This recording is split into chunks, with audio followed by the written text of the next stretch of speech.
मुझे कभी ऐसा नहीं लगा कि हिंदी में काम करने के बाद मराठी में काम नहीं करना चाहिए, वो शायद डीग्लैमराइज दिखेगा। लोग कहते हैं कि लैंग्वेज बैरियर होता है, तो मुझे लगता है कि बिल्कुल नहीं होता है बैरियर। लैंग्वेजेस जोड़ती है अलग अलग भाषिक लोगों को। जो मणिरत्नम सर ने देखी, चेलुवी देखी, और उन्होंने अपने प्रोडक्शन के लिए मुझे पूछा, मेरा नाम सजेस्ट किया था। मतलब मेरा सौभाग्य है कि नाम सजेस्ट करने वाला भी कौन था। वो एक लड़की को बोलता है कि तुझे अगर इस दुनिया में सर्वाइव करना है तो मैं तेरी रक्षा नहीं कर सकता, तू एक काम कर, तू मर्दों के कपड़े पहन ले, तू हो जाएगी सर्वाइव। मुझे आज तक नहीं पता चला है कि विदु विनोद चोपड़ा को मेरा नाम किसने सजेस्ट किया। Mission Kashmir was the final step probably, जहां मुझे पता चला कि दहशत क्या है हमारे देश में। ना मुझे प्राइम मिनिस्टर बनने की चाहत थी, ना दुनिया की बेस्ट एक्ट्रेस बनने की चाहत आज है। फ्रैंकली मुझे ऐसा लगता है कि OTT इंडिया में खुद को एस्टैब्लिश कर पाया, इसकी वजह है पैंडेमिक एंड लॉकडाउन।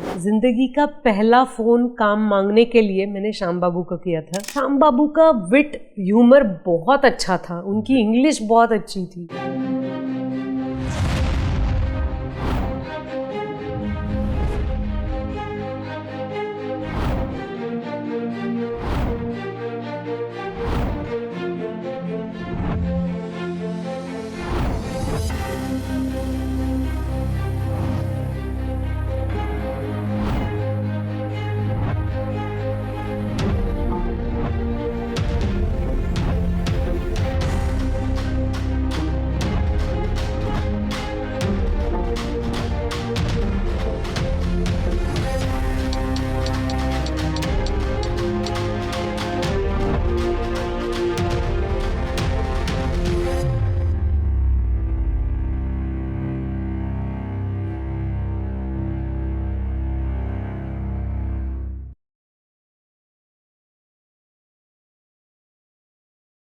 नमस्कार दोस्तों, आज सूत्रधार विद विनीत राय में हमारे साथ हैं एक बहुत ही वर्सेटाइल और सोलफुल आर्टिस्ट सोनाली कुलकर्णी जी। इन्होंने न सिर्फ बॉलीवुड में बल्कि मराठी सिनेमा और इंटरनेशनल फिल्म्स में भी अपनी कला का डंका बजाया है। चाहे वो दिल चाहता है कि सिंपल पूजा हो या कच्चा नींबू की एक कॉम्प्लेक्स माँ, हर रोल में उनका एक अलग ही रंग देखने को मिला है। तो चलिए उनकी जिंदगी के सफर के पन्नों को साथ मिलकर पलटते हैं। स्वागत कीजिए the incredibly talented Sonali Kulkarni ji का। सोनाली जी नमस्कार। नमस्कार। Welcome to Sutradhar with me Vineet Rai. और जैसा कि मैंने आपको एक्सप्लेन किया कि हमारा प्रोग्राम ज़्यादातर आपकी जर्नी और क्राफ्ट के बारे में, तो बातें तो इतनी है करने के लिए और आपके पास टाइम की सीमा भी है। सो सबसे पहली चीज़ जो मुझे जाननी है वो ये जाननी है कि पॉलिटिकल साइंस से एक्टिंग की तरफ जो रुझान था आपका वो कैसे हुआ? मुझे ये पहला सवाल बहुत अच्छा लगा है। सबसे पहले बताऊं कि पॉलिटिकल साइंस मुझे मतलब एज अ मेन सब्जेक्ट मुझे पॉलिटिकल साइंस सोशियोलॉजी लेना था, क्योंकि मैं कॉम्पिटिटिव एग्जाम्स के लिए UPSC MPSC के लिए प्रिपेयर करना चाह रही थी और मुझे अल्टीमेटली जाना था पुलिस में या सर्विसेज में। जी जी। और हमारे पॉलिटिकल साइंस के HOD थे डॉक्टर VM बाचल, जो हमारे प्रिंसिपल भी थे फर्ग्यूसन कॉलेज के। जी। तो पढ़ाई अच्छी चल रही थी और मार्क्स ठीक ठाक आ रहे थे और हमेशा ये कहा जा रहा था कि कोई बात नहीं, वैसे जैसे मैथ्स में मार्क्स मिलते हैं या संस्कृत में मिलते हैं, वैसे थोड़े ना आर्ट्स के सारे सब्जेक्ट्स को मिलेंगे। जी ठीक है, 70% तक पहुंच पा रही हो, which is quite a lot.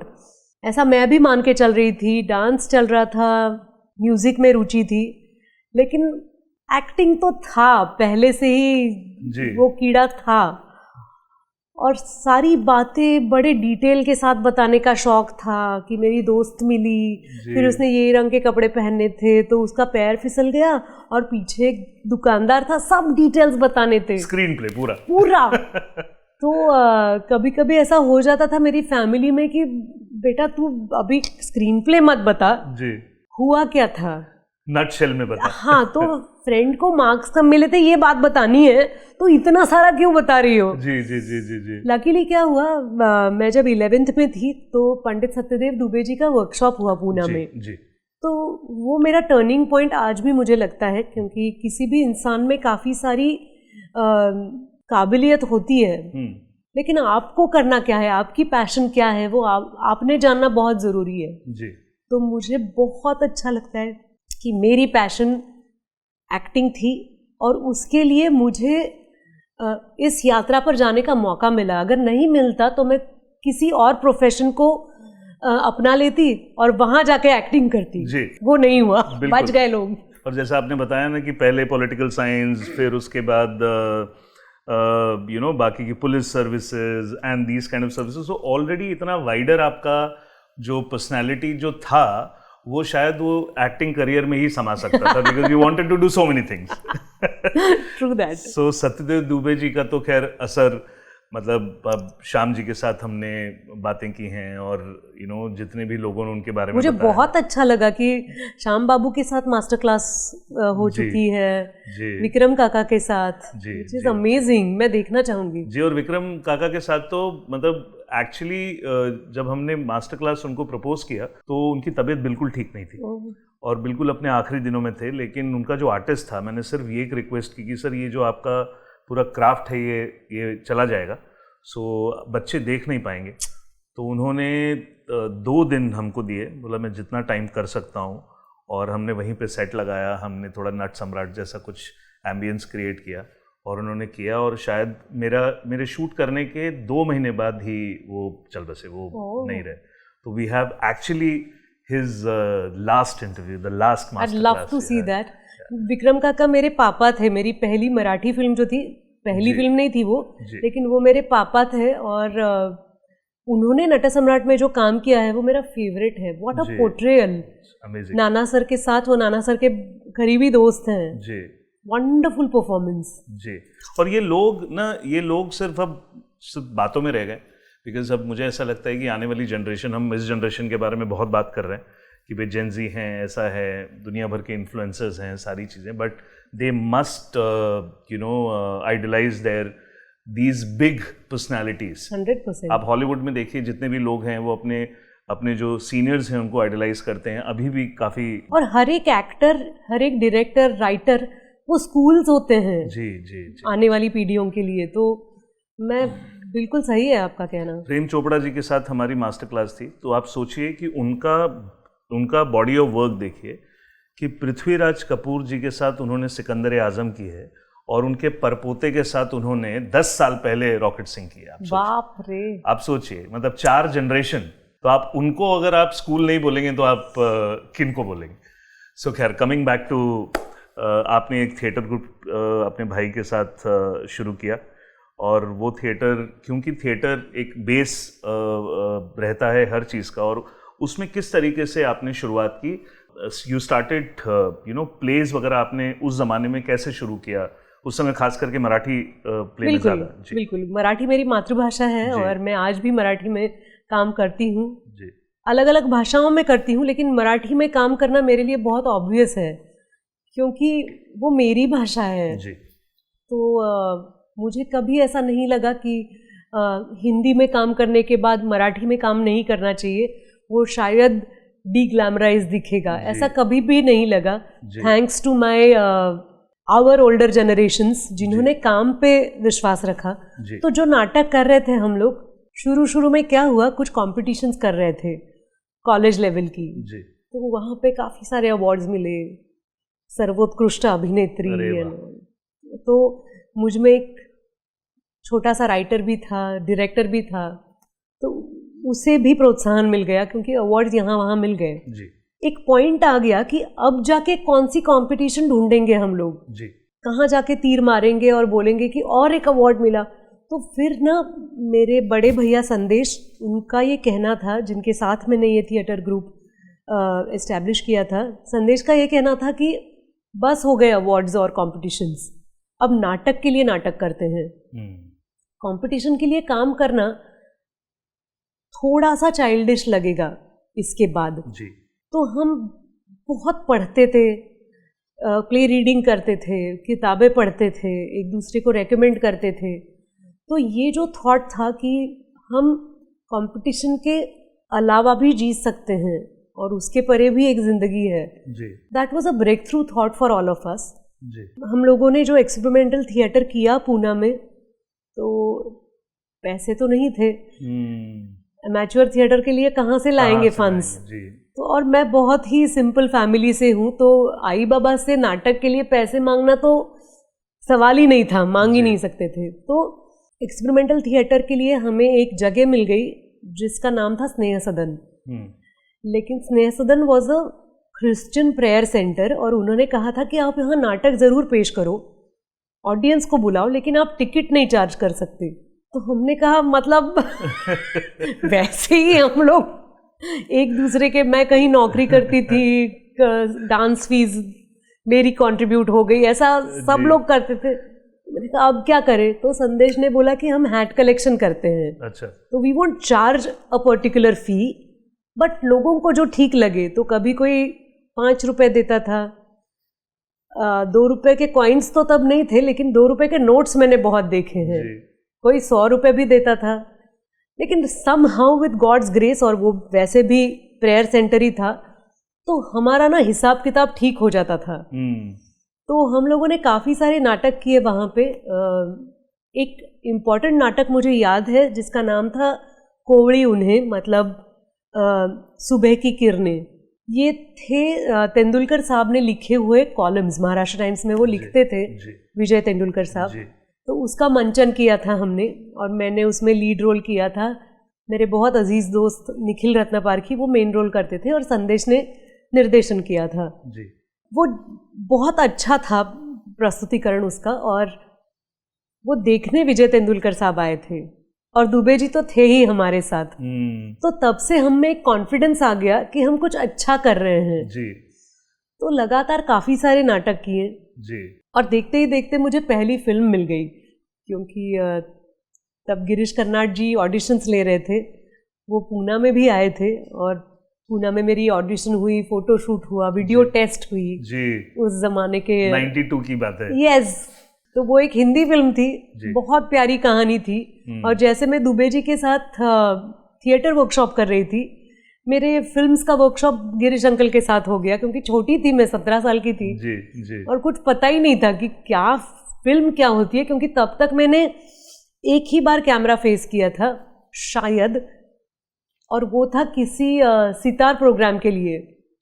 मेरी मराठी की प्रोफेसर डॉक्टर माधवी वैद्य, उनकी बेटी सितार सीखती थी, और उनके क्लास का कोई परफॉर्मेंस था, तो मैम ने कहा था कि चलो तुम सूत्रधार बन जाओ। और मैं इतनी पसीने से लथपथ, इतनी डर गई थी, इतनी लाइनें याद करनी, और नाटक की आदत थी तो किसी को देख के बोलने की आदत थी जी। कि कैमरे में देखने वाली बात मुझे समझ में नहीं आई कि आप इधर देखो और बात करो, इमेजिनरी ऑडियंस। तो बहुत डर लगा था कि ये कैसे हो सकता है। मतलब संवाद तभी कंप्लीट होता है जब कोई सुनने वाला है। राइट। तो मुझे ये कहने के लिए टाइम भी नहीं था कि सामने कोई नहीं है, अंधेरा है। धीरे धीरे बात समझ गई, और अब कैमरे से जो हम बात करते हैं जी, कैमरे के लिए जो बातें होती हैं, उनमें बहुत मजा आता है, और ऐसा लगता है कि काश कभी मौका मिले किसी से हम बात कर पाए जी।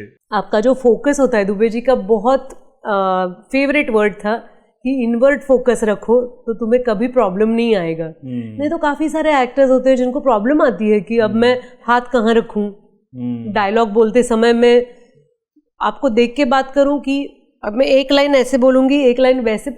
ऐसा नहीं होता।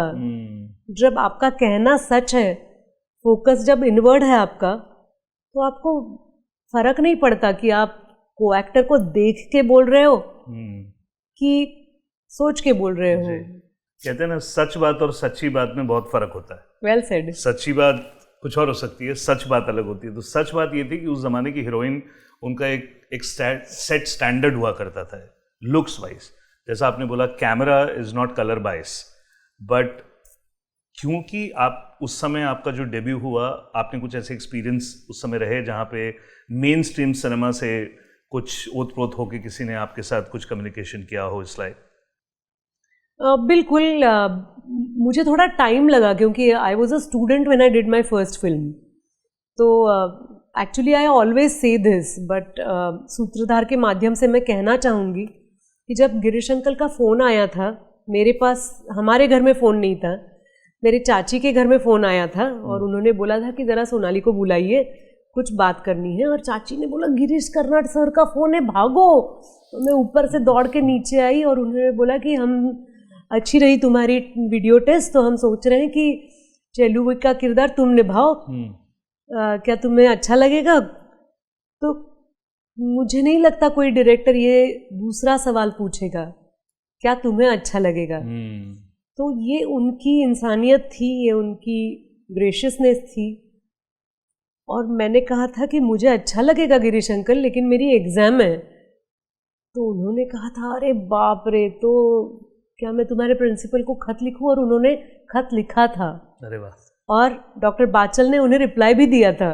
मतलब मैं आज तक खुद को माफ़ नहीं कर पाई हूँ कि मेरे पास उसकी फ़ोटोकॉपी नहीं है, उसकी जेरोक्स ले लेनी चाहिए 100%। मतलब वो तो मेरे ख्याल से मेरी अकल ही नहीं थी। मैं जल्दी जल्दी कॉलेज में गई प्रिंसिपल्स रूम में और सर को थमा दिया ये वाला लेटर। सर ने अपनी इंक पेन उठाई, जवाब लिख दिया और मैंने पोस्ट कर दिया।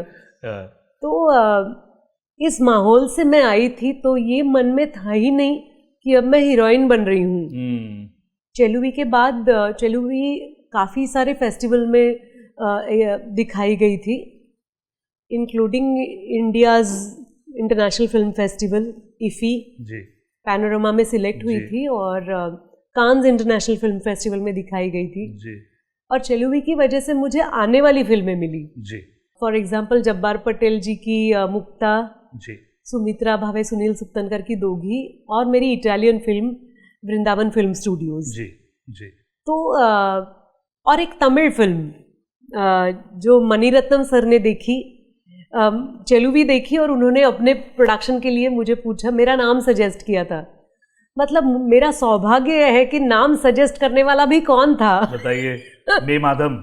Yes, yes, Vineet, absolutely. जी। तो that was a pure commercial film. जी। और म्यूजिक था A.R. रहमान जी का। जी। तब वो जस्ट उभरे हुए कलाकार थे। मुझे आज साक्षात आपसे बात करके मुझे ये समझ में आज किसी की बात आई है, जो मेरे एक बड़े अच्छे मित्र हैं एक्टर, जिन्होंने एक बार बोला था कि एक आर्टिस्ट में रिदम होना चाहिए, और आपसे बात करके वो रिदम का एहसास मुझे, जब से आप आए तब से मुझे वो रिदम का एहसास हो रहा है कि मतलब जो आपका जो रिदम है वो आपको आर्टिस्ट बनाता है। बिकॉज हर बात में आपकी झंझनाहट और जो आपकी जो इतना beautiful way of expressing things है। क्योंकि मुझे ऐसा लगता है कि आप अकेले कुछ नहीं बन सकते हो। बिल्कुल। You have to meet other artist. Absolutely. तो वो अगर लेन देन होती नहीं है करियर में, तो you will not reach anywhere. जी। How much ever wonderful actor you yourself are. जी जी। तो आई एम एब्सोल्युटली लकी, मुझे दुनिया के बहुत अच्छे निर्देशक मिले हैं, लेखक मिले हैं, DOPs मिले हैं, म्यूजिक डायरेक्टर्स मिले हैं, एंड एक्टर्स तो आई एम ब्लेस्ड विथ। जब आपका को एक्टर अच्छा हो, आपका काम अच्छा होना ही है जी, क्योंकि वो एक सतह से ऊपर उठाते हैं किसी भी सीन को जी। तो बड़ी एक सुंदर बात विक्रम जी ने उनके एक मास्टर क्लास में मैंने उनसे पूछा था कि सबसे बड़े एक्टर्स कौन होते हैं। 15 सेकंड सोचा और उन्होंने बोला कि बगुला सबसे बड़ा एक्टर होता है। तो मैंने उनको बोला कि सर बगुला? बोले हाँ, जब वो पानी में खड़ा होता है एक टांग पे, तो वो एक टांग पे घंटों तक खड़ा रहता है, जब तक कि वो एहसास नहीं करा देता है सारी मछलियों को कि मैं घास का हिस्सा हूँ। और जैसे ही मछलियाँ उसकी उस मूवमेंट में आती हैं और फंसती हैं, तब वो जाके अपनी चोंच डालता है, तब तक वो एक्टिंग कर रहा है। मतलब ये उनका वो था, एंड आई वाज zapped कि मतलब ये है एक्सपीरियंस, ये हैं जो हैं। तो वो उन्होंने मुझे बोला था कि बहुत कम एक्टर्स होते हैं जिनमें रिदम होता है, और शायद आपकी जो फिल्मोग्राफी और आपकी जो थिएटर और वो रही है, I am very much sure, I am 100% sure कि जो आपकी जो रिदम है उसकी वजह से बहुत है। It's this my observation. हो सकता है जी, हो सकता है जी। सो दोघी 95 में आई, आपको Maharashtra state film award, film fair award, इस तरीके से भी काफ़ी रिकग्निशन मिलनी शुरू हुई। सो कैसे धीरे धीरे वो कमर्शियल चेंजेस आपके अंदर आ रहे थे एज एन एक्टर? क्योंकि theatre obviously you have done, and then वो तो आपका प्रेम रहा ही है। वो तो कहते हैं ना कि थिएटर में एक बार जो चला गया वो जीवन भर थिएटर का बन के रह जाता है, उसको चैन नहीं आता जब तक कि वो थिएटर नहीं करता। फिर कमर्शियल फिल्म्स आपकी जो शुरू हुई, जिसमें एक फिल्म बहुत बहुत बड़ा बोल्ड सब्जेक्ट था, दायरा, तो वो फिल्म एक बहुत बड़ा कदम था। कैसे अप्रोच किया आपने पूरे कैरेक्टराइजेशन को, किस तरीके से आपने उसको मैनेज किया?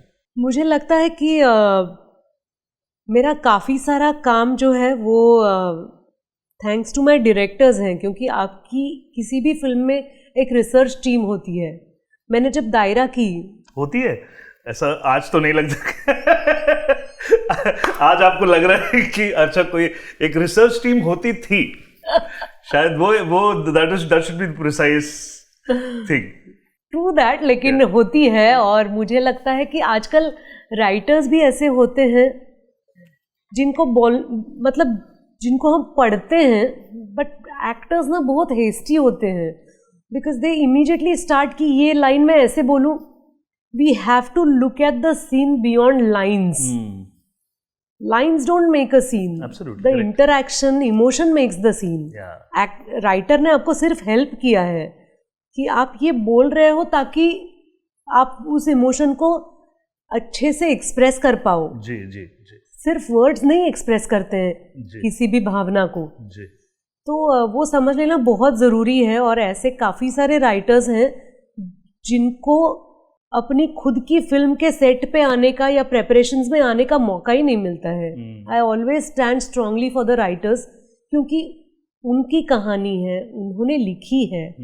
तो कभी कभी मुझे बहुत अच्छा लगता है उनसे सुनना, because they have a certain way of saying the lines, या वो कभी कभी जो पॉज लेते हैं वो बहुत अच्छा होता है। खैर, जब दायरा मैंने की तो सबसे सुंदर बात ये थी कि उसके गाने गुलजार जी ने लिखे थे, कमलेश जी ने संवाद लिखे थे, गाने गाए थे आशा जी ने जी।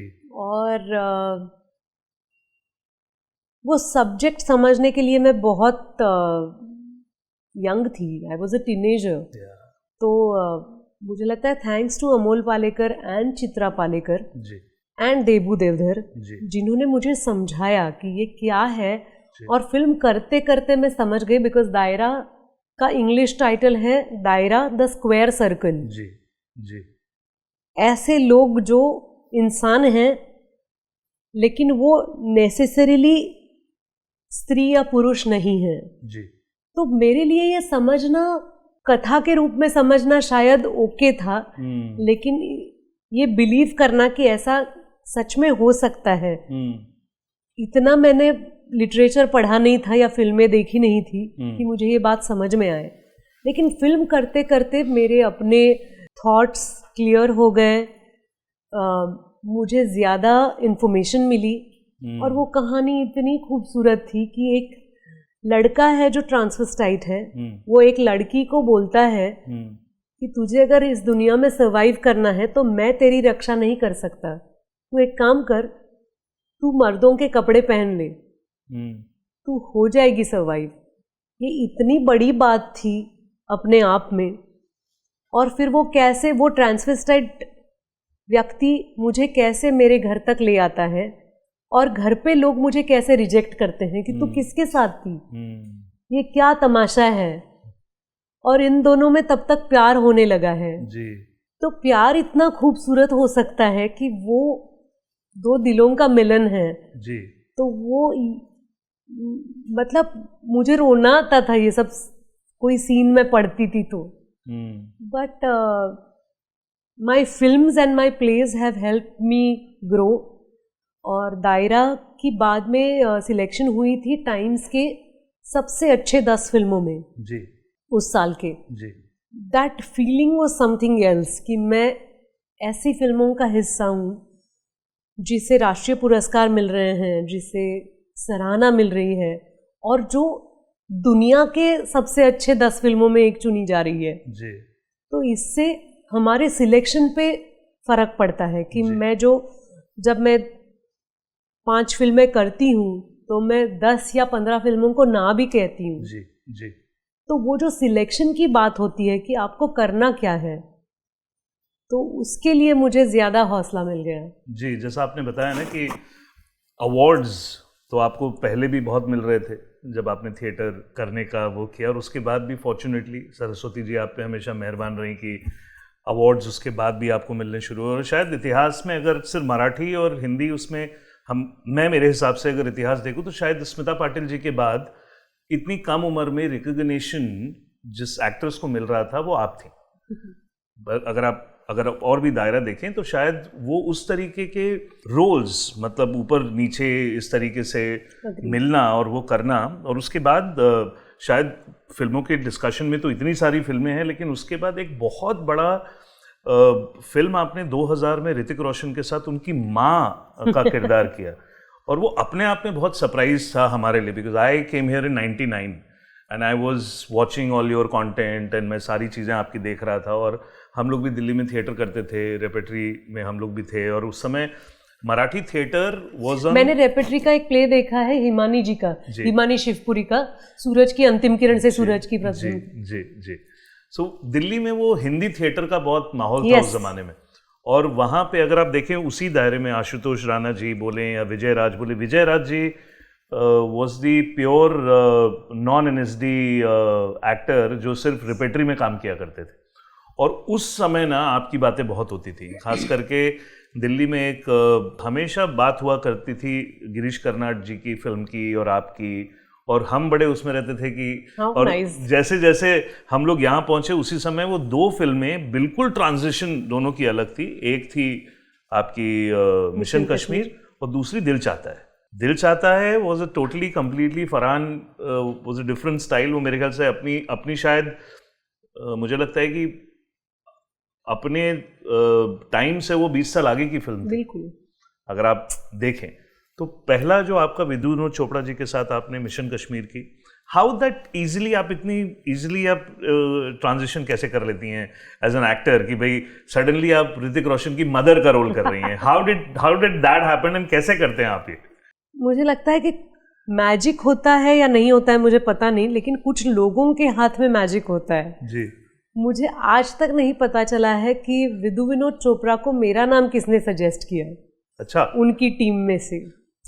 तो मैं मुंबई शिफ्ट हो गई थी और उन दिनों मैं पूना में रह रही थी जी।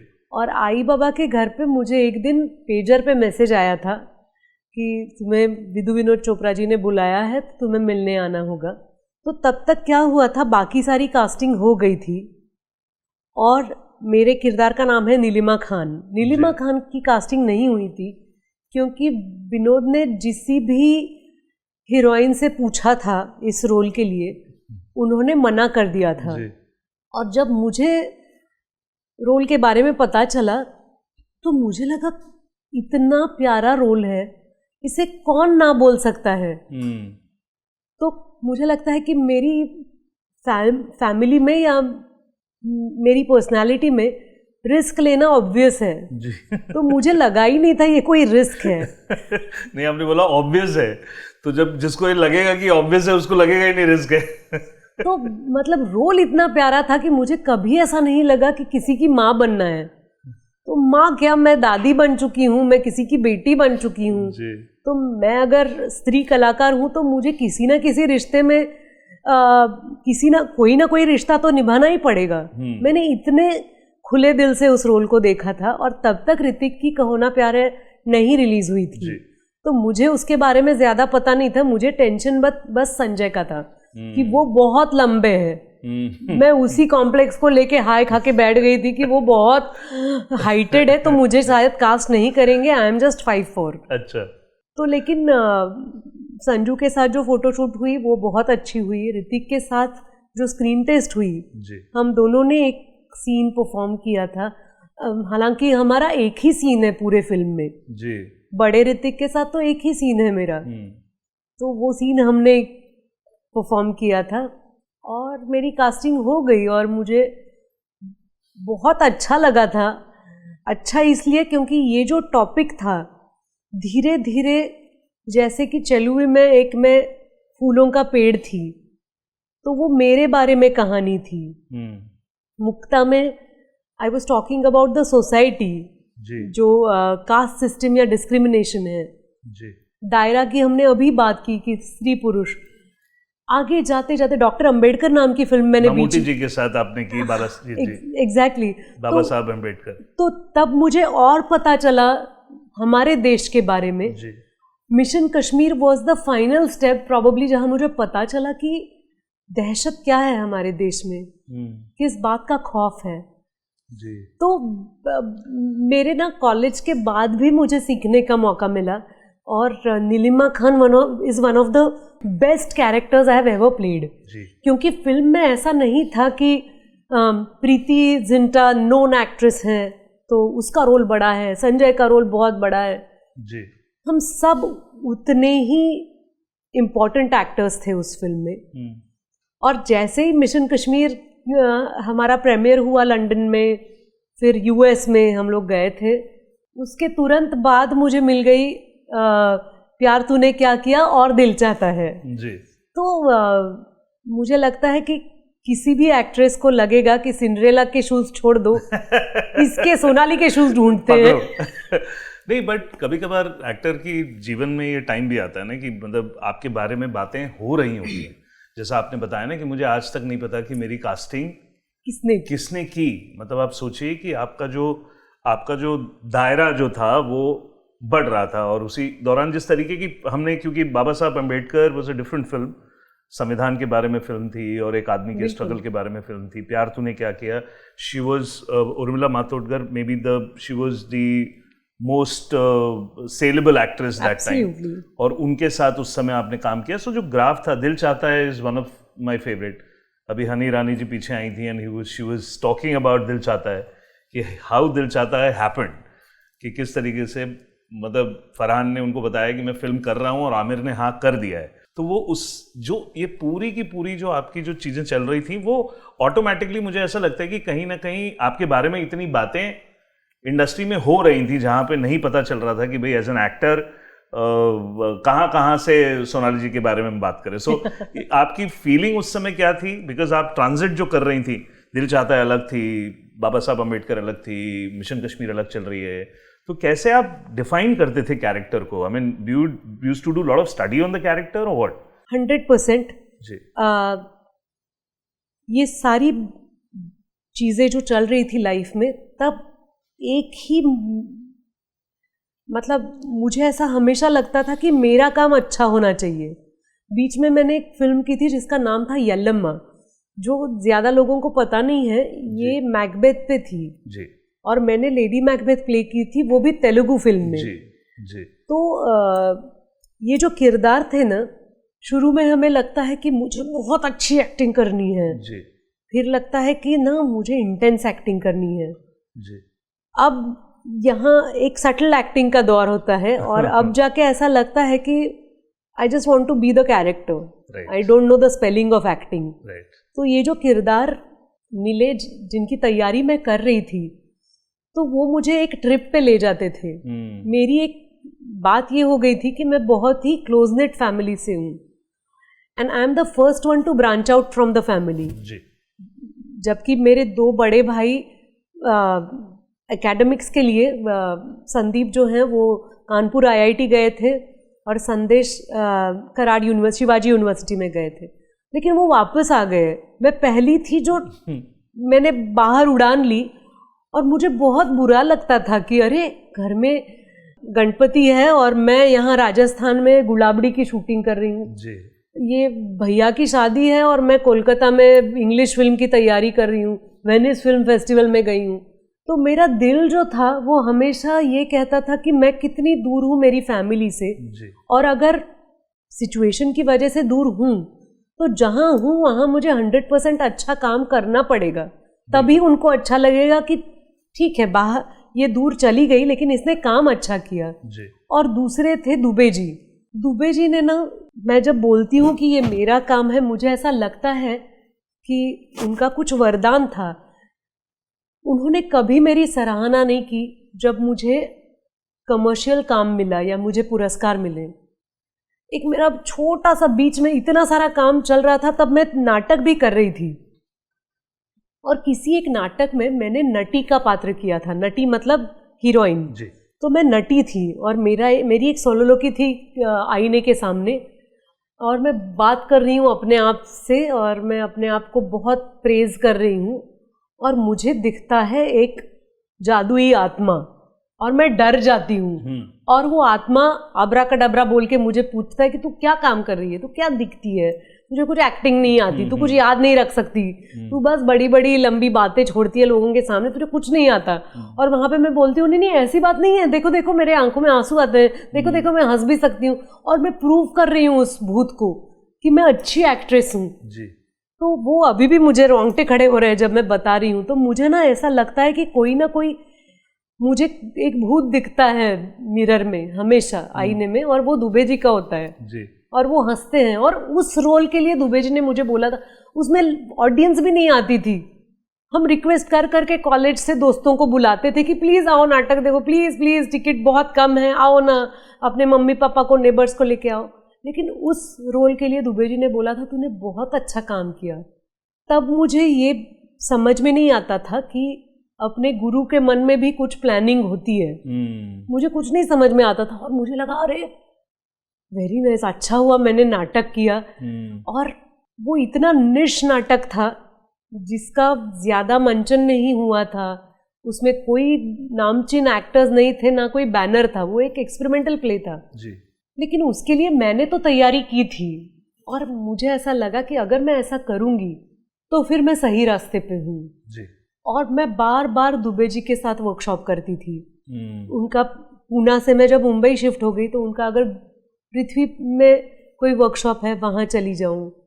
एक बार तो मैंने विजया मेहता जी के साथ किसी एक नाटक की तालीम की और वो नाटक हुआ ही नहीं उनकी कोई पर्सनल रीज़न की वजह से, लेकिन मैंने ये माना कि कोई बात नहीं, मुझे उनके साथ रहने का, वो करने का मौका मिला। कुछ 4 बातें उन्होंने बताई जी कि इतना टिपिकली मत सोचो। तो ऐसे इस तरह से जैसे मिशन कश्मीर में नीलिमा खान के लिए या दिल चाहता है में मदद करने के लिए इतने सारे डिपार्टमेंट्स थे।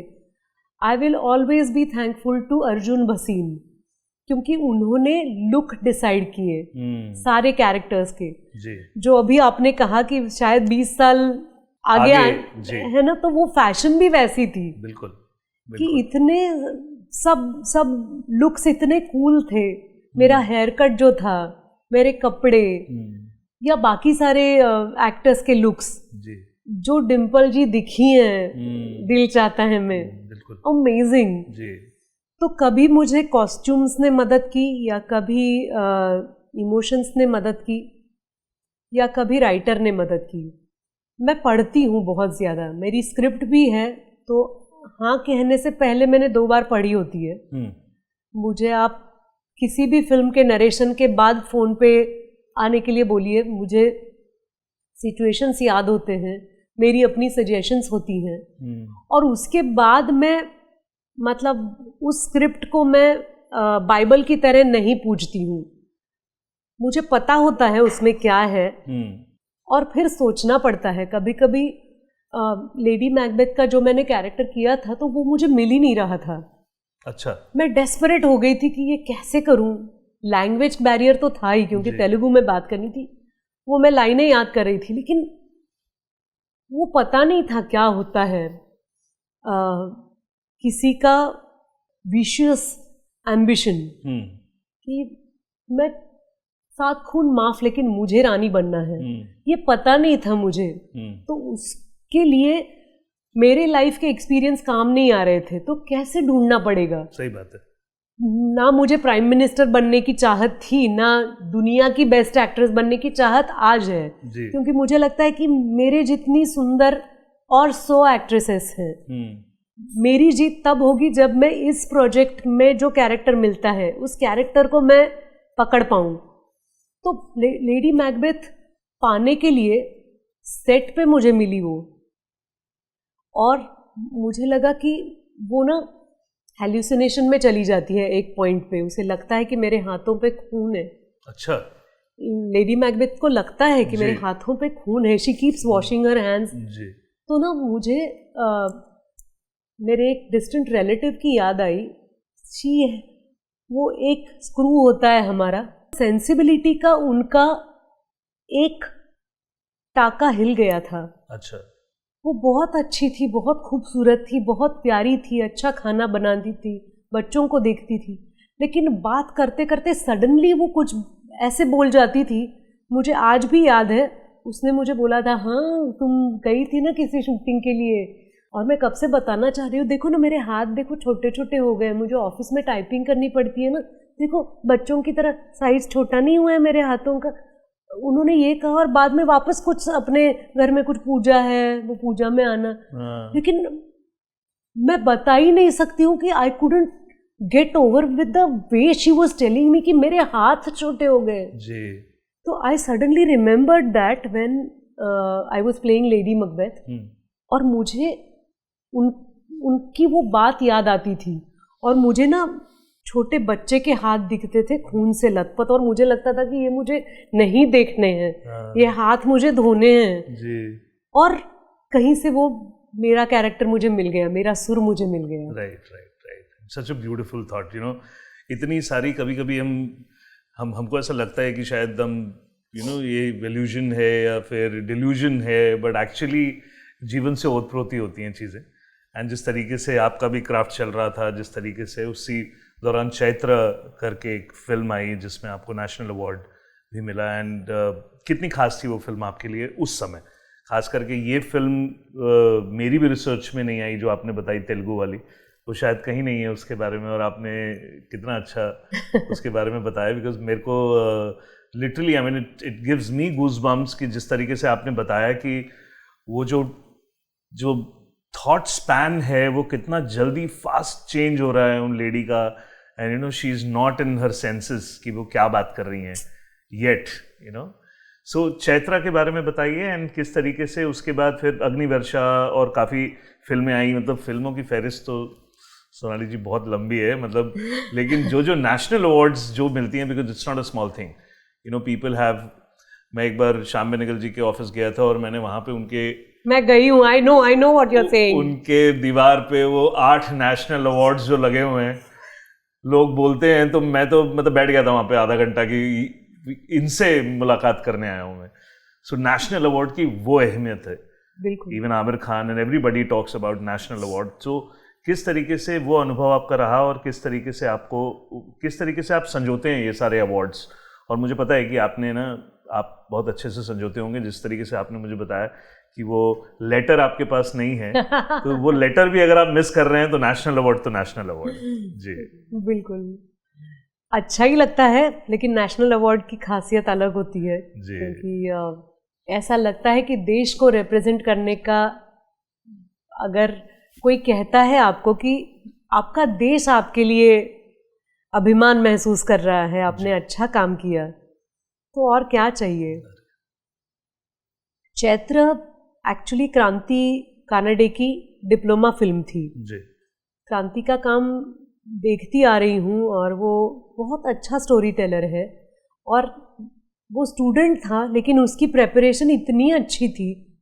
वो कहानी है जी.ए. कुलकर्णी की, चैत्र नाम की कहानी, और उस कहानी में ही एक मिस्ट्री है कि किसी मराठी में शादी जिसकी हुई है उसको सौभाग्यवती कहते हैं, जिसके पास सौभाग्य है, तो किसी हल्दी कुमकुम समारोह में उसका इंसल्ट होता है कि क्या आप बार बार हल्दी कुमकुम लेने के लिए आ रहे हो, और वो कहती है कि मैं पहली बार आई हूँ, आप जो हल्दी कुमकुम देने वाले हैं, और वो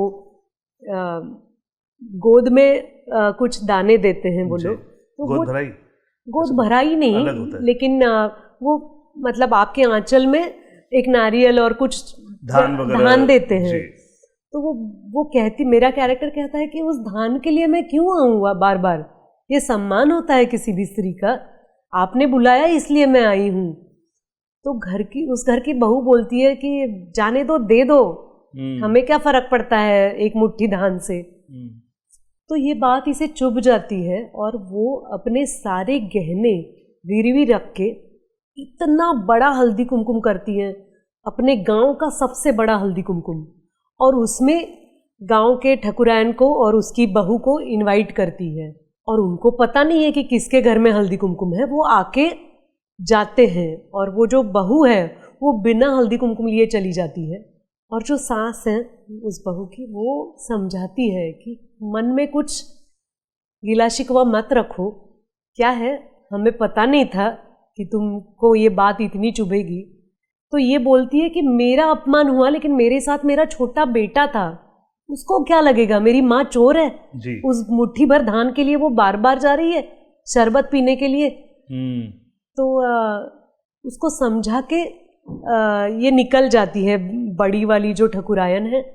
अगले साल ठकुरायन पहला न्योता देने के लिए मेरे घर आती है, लेकिन मैं अपने बेटे को बोलती हूँ उनको जाके बोल कि मैं नहाने गई हूँ। और बेटा कंफ्यूज हो जाता है कि इतनी मेरी सच्चाई को अहमियत देने वाली माँ मुझे झूठ बोलने के लिए कह रही है। खैर वो बोल देता है। तो वो ठकुरायन जो होती है वो उसके सर पे हाथ रख के बोलती है, बोलना हाँ माँ को कि मैं आई थी, खुद आई थी मैं, और गांव का पहला न्योता मुझे उन्हीं को देना है, तो बोलना हाँ। उनकी जैसे घोड़ा गाड़ी चली जाती है, मैं बाहर आती हूँ, हमें पता चलता है कि इसके माथे पे सौभाग्य नहीं है, बिंदी नहीं है, उसके हस्बैंड चल बसे हैं। और वो जाके भगवान के सामने खड़े होके बच्चे को बोलती है कि याद रख, मैं नहीं चाहती थी कि उनको बैड लक मिले, क्योंकि पहला न्योता वो हमें देने आए थे। याद रखो, कीचड़ से चलना भी पड़े तो चलो, लेकिन इतना ध्यान रखो कि हमारा कीचड़ दूसरे को ना स्पर्श करे। तो सुंदर कहानी थी, ब्यूटीफुल सुंदर कहानी थी बहुत। और इतना रिस्ट्रेंड चाहिए था कैरेक्टर क्रांति को, उसमें ना रोना धोना है। जब आंखें डबडबाई है एंड में, जब मैं बेटे को बता रही हूँ, और वो बहुत भोला और मासूम है, उसे समझ में नहीं आ रहा है माँ क्या बोल रही है, लेकिन ऑडियंस को समझ में आ रहा है। और हर एक ऑडियंस को लगता है कि यार ये किसी की जिंदगी में ना हो। उसकी गलती नहीं है, लेकिन पता नहीं विधाता ने हमारे लिए क्या स्क्रिप्ट लिख के भेजी है। लेकिन मेरे लिए विधाता ने बहुत अच्छा काम किया है कि मुझे जिस प्रकार के रोल्स और कथानक मिले हैं, मुझे बहुत एनरिच्ड लगता है कि आज मेरे पास कहने के लिए मेरी 100-125 जो प्रोजेक्ट्स हैं, उसके एक एक कहानी को मैं अगर बताने लगूं तो मैं बहुत एंटरटेन कर पाऊंगी, और आज तक कर पाई हूं। और आज लग भी रहा है कि क्यों कर पाए आप।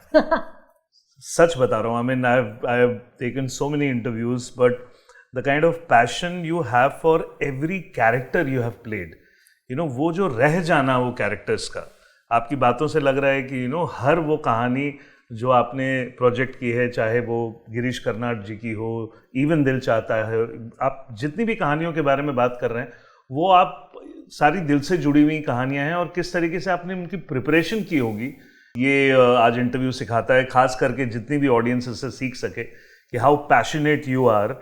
बिकॉज क्या हुआ ना विनीत, कि in between when we were talking, मैंने बताया कि मुझे मेरे फैमिली से बहुत दूर रहना पड़ा जी, और मैं बहुत मिस करती थी। तब आज भी मुझे लगता है कि हम अकेले ही होते हैं। मैं तो अभी आई एम सुपर ब्लेस्ड, मुझे मतलब कोई शिकायत ही नहीं है अपने लाइफ से। इतना अच्छा मेरा परिवार है, मतलब खुद का फैमिली भी और फ्रेंड्स एंड फैमिली भी जी। लेकिन एक होता है ना कि एक मोड ऐसा आता है, एक शाम ऐसी आती है आपकी जिंदगी में व्हेन यू आर थिंकिंग कि कोई नहीं है मेरे साथ। तब मेरे साथ ये मुझे मेरे कैरेक्टर्स मेरे दोस्त लगते हैं। वो उन्होंने मुझे सहारा दिया है, उन्होंने मुझे कुछ सिखाया है, और वो मेरा कभी साथ नहीं छोड़ते, वो हमेशा मेरे साथ है। तो इसलिए मैं फ्रेंडशिप पे बहुत विश्वास रखती हूँ जी, जी। क्योंकि मुझे तो ऐसे दोस्त मिले हैं 100 से भी ज्यादा जी, जिन्होंने मेरा हाथ कभी नहीं छोड़ा है। जी। आप बिलीव करती हैं इसलिए मिले हैं। मतलब बम्बई में तो एक बात बोली जाती है कि find everything but you don't find friends in Bombay. I mean this is the biggest saying what Bombay tells about people कि भाई यहाँ पे दोस्त नहीं मिलते हैं। लेकिन जिस तरीके के लोग भी आपको मिले, जिस तरीके के लोगों के साथ आपने काम किया, अभी तक जो भी फहरिस्त देख रहे हैं उसके अंदर शायद one of the finest actors we have Manoj Vajpayee, जिन्होंने हनन आपके साथ की, और वो हनन में क्योंकि हम उनके बारे में और हम सबके बारे में ये पूछें कि उनके साथ काम करने का अनुभव कैसा रहा, वो तो ऑब्वियसली ही is one of the finest actors, क्योंकि you were and you are one of the amazing actors we have seen. तो ये जब ये दो अपने अपने धुरियों से और अपने अपने दायरों से निकल के जब ये दो एक्टर साथ में मिलते हैं और वो प्रिपरेशन शुरू होती है, तो वहाँ पे वो दोस्ती, आदान प्रदान, वो सुनना, वो बात करना कितना इम्पोर्टेंट हो जाता है। और मनोज जी के बारे में तो ये कहा जाता है कि ही इज़ अ वेरी, वो मतलब सुनते हैं, बहुत ज़्यादा सुन के प्रयोग करते हैं। तो उनके साथ वो अनुभव आपको लग रहा था कि ये चीज़ें वो केमिस्ट्री में चेंज होती हैं? बिकॉज जैसे सैफ अली खान है, सैफ अली खान ही can come across as a stylish actor till now, but वो जो डेप्थ वाला जो मामला है वो शायद उनसे दूर दूर तक, मतलब मेरा ऐसा मानना है, that is my individual thought, but Manoj sir के साथ ये बिल्कुल अलग है। सो हनन में जो आदान प्रदान था आप लोगों का, वो बहुत ही बेहतरीन था। मैंने वो फिल्म देखी है। वाओ, जी, थैंक यू। जी मनोज, तो हम लोग तो मतलब ऐसे होते थे कि मनोज जी की फिल्मोग्राफी पूरी, अमित जी की फिल्मोग्राफी पूरी। अभी इससे पहले आपने थोड़ी देर पहले स्क्रिप्ट की बात की थी, आई सो वांटेड टू टेल यू कि एक डायरेक्टर जिन्होंने हमारे साथ एक इंटरव्यू किया, उन्होंने अमित जी के साथ फिल्म की है, उन्होंने बताया कि जनरली क्या होता है कि लोग अपनी स्क्रिप्ट करके सेट पे छोड़ के चले जाते हैं, लेकिन अमित जी ऐसे एक्टर हैं जो काम करने के बाद उस स्क्रिप्ट को ले जाते हैं और उसके बाद रात में उसको वापस पढ़ते हैं कि उन्होंने ठीक काम किया है कि नहीं। और उसके बाद वो अगले दिन, क्योंकि लाइट सेटअप सेम होगी, तो वो रात को मैसेज करते हैं कि भाई कल ना इसमें थोड़ा सा कुछ चेंज करना चाहते हो तो कर लेते हैं। यही नहीं, ये सब खत्म होने के बाद जब वो डबिंग करने आते हैं तो उसी स्क्रिप्ट की कॉपी लेके आते हैं जिसमें उन्होंने खुद कॉमा लगाई हैं, खुद फुल स्टॉप लगाए हैं। तो ये मतलब एक्टर तो छोड़िए, वो स्क्रिप्ट के कितने बड़े दोस्त हैं। तो जिस तरीके से आपका वो पैशन और वो लव है। मैं भी बहुत पॉजिटिव हूँ। मैं अभी एक हमारा मराठी कॉमेडी शो होता है, महाराष्ट्राची हास्य जत्रा, बहुत पॉपुलर है जी। तो मैं कभी कभी वहां जाती हूँ तो हमें कमेंट्स देने होते हैं, तो कभी कभी मुझे अच्छा लगा कोई पॉइंट लिख लेती हूँ मैं। मेरी वो एक पन्ना होता है कि आज के स्किट्स क्या क्या है, वो पन्ना भी मैं कभी नहीं छोड़ती हूँ। वो मेरी स्क्रिप्ट होती है वो, और वो कितना इमोशनल वो है। सो इंटरनेशनली भी आपने बहुत सारी फिल्में की हैं, उसके बारे में भी थोड़ी सी हम बात अगर नहीं करेंगे। इटालियन फिल्म आपने की 2006 में आई, एंड देन उससे पहले आपने एक ब्राइड एंड प्रेजुडिस भी की थी। मुझे वो बोलने में नहीं हो रहा था बिकॉज मैं हिंदी मीडियम वाला हूँ, तो मैं बहुत देर से सोच रहा था, मैं मराठी वाली हूँ मुझे भी तकलीफ होती है। जी जी। सो आपने इतनी लैंग्वेजेस में, मतलब हॉलीवुड की फिल्में तो की, Marathi, Hindi, Gujarati, Italian, Tamil, so many. So ये जो क्राफ्ट का जो ऊपर नीचे जो आप ये लैंग्वेज में कर पाते हैं, वो कैसे कर पाते हैं सोनाली जी? बिकॉज वो तो मैं तो 25 साल से मराठी सीखने की कोशिश कर रहा हूँ, नहीं हो पा रहा मुझसे तो आप ये Tamil, Telugu, you have this, आपका वो याद करने का वो आपका वो बहुत अच्छा है, या आप समझते हैं कैरेक्टर को, कैसे करते हो आप? मुझे लगता है कि ठीक ठाक है, मेरी याददाश्त इतनी भी खास नहीं है, लेकिन रट्टा मारना पड़ता है। तेलुगु मतलब वो एक टिपिकल स्टाइल होती है हर एक की, कि मैं देवनागरी में सारे डायलॉग्स लिख लेती हूँ जी, उसका प्रोनाउंसिएशन समझने के लिए जी, उसका अर्थ लिख लेती हूँ जी, और सामने वाली जो व्यक्ति है उनके जो डायलॉग्स है उसका मीनिंग लिख लेती हूँ जी, और ट्यूटर के साथ बैठती हूँ। मैं ट्यूटर के साथ ही दिखाई देती हूँ जब गड़बड़ ये हो जाती है कि ये सारा मामला हम जो बातें कर रहे हैं, that is about an art which is so spontaneous. तो डायरेक्टर को मोहलत देनी ही चाहिए कि आप कुछ भी चेंज कर सकते हो। डायरेक्टर आपको कह ही सकते हैं कि अब तुम ये मत बोलो। आपको पता है आजकल तो प्रॉम्प्ट होता है, आप तेलुगु फिल्मों में हीरोइन खड़ी होती है और सामने कैमरा ऑन होता है, पीछे से प्रॉम्प्ट होता है और वो बोलती हैं। लेकिन मुझे वो गलत नहीं लगता, क्योंकि film is all about technique जी। आप उसे कैसे अडेप्ट करते हो, भले आपके लिए प्रॉम्प्टर है, हाँ आपके सामने टेलीप्रॉम्प्टर है, how are you emoting? Correct. दुनिया के सबसे अच्छे एक्टर भी प्रॉम्प्टिंग ले रहे हैं, तो मुझे गलत नहीं लगता जी। वो उनकी टेक्निक हो सकती है जी, but the way that actor will emote look at you, वो तो कहीं लिखा नहीं है ना। बिल्कुल बिल्कुल बिल्कुल, तो that is something which fascinates me. जी। मैं कभी क्रिटिसाइज नहीं करती हूँ किसी भी एक्टर के स्टाइल को, क्योंकि उनका यूनिक तरीका होता है। अभी मैं नाम नहीं लूंगी, लेकिन कुछ एक्टर्स, मेरे को एक्टर्स ऐसे हैं जो पूरी सिचुएशन को कब्जे में ले लेते हैं और अपने ही लाइंस करते रहते हैं। दे डोंट हैव पेशेंस कि आप अपनी लाइनें बोलो। हाँ, वो उसके बाद मैं कहता हूँ, हाँ वो तो तुम्हारा हो गया, क्यों फिर मैं कहता हूँ। तो मुझे लगता है मैं भी तो एक्टिंग करने वाली हूँ ना, इसे थोड़े ना रिहर्सल करते तो तुम किसी असिस्टेंट डायरेक्टर के साथ बैठ जाओ, मैं क्यों तुम्हें क्यूज दूं। बिल्कुल सिर्फ बिल्कुल। तो that's a joke, but it is his और हर ओन स्टाइल। जी। तो मेरी भी कुछ क्वर्क्स हैं और मेरे भी टेक्निक्स हैं जी। तो लैंग्वेजेस को अडेप्ट करना मेरे लिए बहुत मुश्किल था। There were days when I have cursed my self कि ये क्यों मैंने पंगा ले लिया है अपने साथ। जी। पता चलता है ना, किसी दोस्त की शादी है, सब लोग गए हैं, ब्राइड्समेड मैं तो बन सकती थी, मेरी शादी नहीं हुई है, मुझे टाइम भी नहीं है कोई बॉयफ्रेंड ढूंढने के लिए, और मैं क्या लाइनें याद कर रही हूँ ये मुझे कुछ समझ में भी नहीं आ रहा है।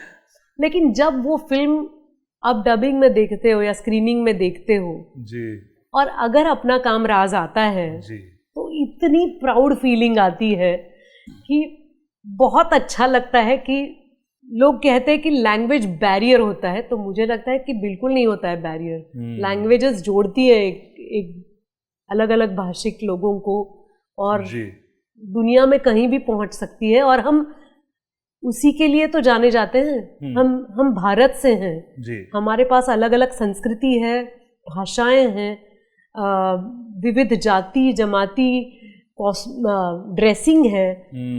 यहाँ साड़ी ऐसे पहनते हैं, बंगाल में और किसी तरीके से पहनते हैं, आसाम में और किसी तरीके से पहनते हैं। ये विविधता ही हमारे देश को भारत बनाती है ना। जी जी जी। तो मैं उसका पूरे हिस्सा हूँ। बिल्कुल। और हमारा देश तो यूनाइटेड स्टेट्स ऑफ इंडिया है बाय द वे। बिल्कुल। मतलब बिल्कुल हमारे इंडिया के अंदर 50 यूरोप तो वैसे ही निकल जाते हैं। मैं मेरी बेटी के दोस्त आए थे, उनको ये समझा रही थी जी कि आपको स्टेट्स याद रखने में डिफिकल्ट हो रहा है क्योंकि आप हमारे देश के ऐसा सोचो कि we are United States of India. Correct. हर एक स्टेट की अपनी अपनी गवर्नमेंट है जी। And we are the largest film making engine in the world. Really? जी। We are number 1 from past 2 years। मैंने किसी उसमें पढ़ा था कि हॉलीवुड से ज़्यादा फिल्में अब इंडिया के अंदर बन रही हैं, अलग अलग विविध लैंग्वेज में, अलग अलग भाषाओं में। That is amazing. मुझे लगता है वेव्स ने भी इस सारे स्टडी को हेल्प किया होगा, क्योंकि वेव्स पहला ऐसा सम्मेलन था जहाँ पे फिल्में स्क्रीन नहीं हुई थी, but there were topics, discussions regarding film making, which was amazing. I quite liked. I was part of one of the sessions. जी। श्याम जी ने वही हमको मेरी लास्ट कॉन्वर्सेशन में उन्होंने बोला था कि टेक्नोलॉजी चेंजेस, सिनेमा चेंजेस। अगर आप उसका देखें तो मैंने उनसे एक क्वेश्चन किया था कि भारत की फिल्मों में म्यूजिक कहाँ से आया। तो मुझे जब कहीं कोई आंसर नहीं मिल रहा था तो मैंने सोचा ये तो इंसाइक्लोपीडिया है, इनको तो पता ही होगा। हाँ। तो मैंने कहा सर ये म्यूजिक कहाँ से आया। तो उन्होंने बोला कि पहले नाटक हुआ करते थे, और जब नाटक का एक सीन और दूसरे सीन के बीच में कभी डांस आ गया, कभी गाना आ गया, वो पहले चलता था 100-150 साल पहले। सेटिंग चेंज करने के लिए नाटक में वो गाने होते थे, और जब टॉकीज बननी शुरू हुई तो वो गाने रेप्लिकेट हो गए सीन के बीचों बीच में से। सो मैंने कहा ये तो म्यूजिक का इतिहास है। आज हमको ऐसा लगता है कि अरे India is the largest music industry, but कहाँ से शुरुआत हुई, कितना बड़ा रोल रहा होगा दादा साहब फाल्के और इन लोगों का, कि भाई 97 फिल्में बना देना उस छोटे से स्पैन में, आप सोचें। और उसी से वो क्वेश्चन मेरा रह गया कि भारतीय फिल्में तो हैं ही हैं, आपने विविध भाषाओं में फिल्में की हैं, बट जो हॉलीवुड में आपने जो 2 फिल्में या जो भी और भी फिल्में की, उसमें आपको डिफरेंस क्या लगा, बेसिक डिफरेंस उनके वर्किंग स्टाइल में क्या लगा आपको उनकी फिल्मों में? जब मैंने ये फिल्में की तब तक हमारे देश में वो डिसिप्लिन नहीं आई थी कि हर एक डिपार्टमेंट को इम्पोर्टेंस दिया जाए। हमारे लिए इम्पोर्टेंट क्या होता था, एक्टर्स कैमरा टीम, जी बस। जी। अब जाके मुझे बिल्कुल अच्छे नहीं लगते वॉकी टॉकीज, लेकिन वॉकीज पे डायरेक्शन डिपार्टमेंट HOD से पूछता है, मेकअप डिपार्टमेंट से, कि कितना टाइम लगेगा, या सेटिंग वाले लोग जो होते हैं उनको पूछा जाता है कि आप जो हम अलग सीन कर रहे हैं कितना टाइम लगेगा, ये पहले चलना यार फटाफट कर दे, यही होता था जी। तो वो फर्क मुझे लगा था जब मैंने इटालियन फिल्म की फोकोसुदी में, तब किसी दिन सैटरडे को हमें पूरी शिफ्ट करनी थी, जबकि आधी ही होती है वहाँ पे, और लोगों के प्लान्स होते हैं जी कि वो ट्रेन पकड़ के, बोट पकड़ के, फ्लाइट पकड़ के कहीं ना कहीं जाते हैं। जी। तो जिस दिन हमें ये शूटिंग करनी थी उस दिन टेक्नीशियंस को जो महत्व दिया जाता है वो मुझे तब बहुत अच्छा लगा था कि मेरे EP ने जाके हर एक डिपार्टमेंट से परमिशन ली थी कि प्लीज एडजस्ट करोगे क्या, हमें ये सीन कंप्लीट करना होगा।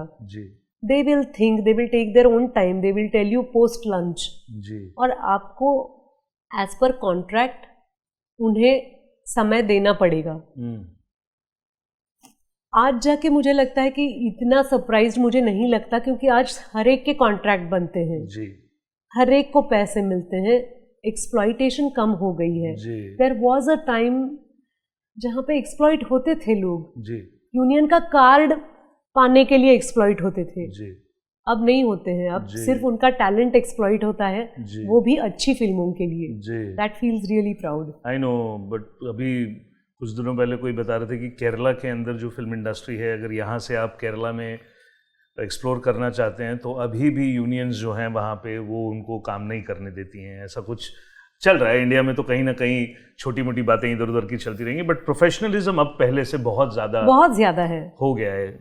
क्योंकि जिस तरीके से, और इसके बहुत बड़े शायद इसके रोल मॉडल्स आमिर खान और फरहान अख्तर और ये लोग हैं, जिन्होंने आप देखें लगान में भी जिस तरीके से उन्होंने US से पूरी की पूरी चीज़ें लाए और पूरी ट्रेनिंग और मुझे अपूर्व लाखिया के साथ मैंने काम किया क्रैकडाउन सीजन 2 में, तो अपूर्व इतनी इंटरेस्टिंग बातें बता रहे थे कि उन्होंने कैसे मेरे पास अभी भी है, मेरे दिल चाहता है कि क्या हम उसे बोलते हैं, डेली कॉल शीट्स। तो I have saved all my call sheets कि अच्छा लगता है ना कि DOP कौन है, प्रोड्यूसर कौन है, सबका नाम होता है कॉल शीट पे। So Apurva came in my show also. Oh wow! आप उनका वो I want to see Apurva's show. Apurva was fantastic. He is fabulous. He's such a leader and he has so much to give. Exactly. He told me कि हमने तो Aamir 5 minute late हो गए थे, हमने बस बंद करके हम चले गए, and Aamir had to come later on. फिर बाद में लगा कि शायद आमिर से बहस होगी, but Aamir didn't say anything because he only recruited Apoorva. सो इस तरीके की जब लोग आते हैं ना, तभी आप सिनेमा के आप उसको चेंज भी देखते हैं, यू नो।